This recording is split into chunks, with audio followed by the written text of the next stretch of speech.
Hebreo 8:10-12. Ito ang tipang aking gagawin sa sambahayan ni Israel pagkatapos ng mga araw na iyon, sabi ng Panginoon. Ilalagay ko ang aking mga kautusan sa kanilang pag-iisip at isusulat ko ang mga iyon sa kanilang mga puso, at ako'y magiging Diyos nila at sila'y magiging bayan ko. At hindi magtuturo ang bawat isa sa kanila sa kanyang kababayan o magsasabi ang bawat isa sa kanyang kapatid, kilalanin mo ang Panginoon, sapagkat ako'y makikilala nilang lahat mula sa pinakahamak hanggang sa pinakadakila sa kanila.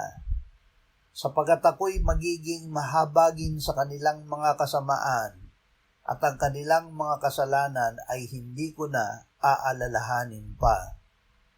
Ang resulta ng pagtuturo ng Diyos.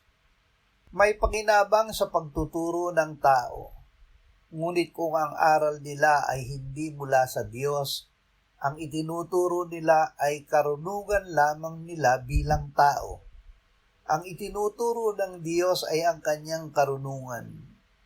Ipinahayag niya ito sa kanyang salita para sa lahat, mula sa pinakahamak hanggang sa pinakadakila.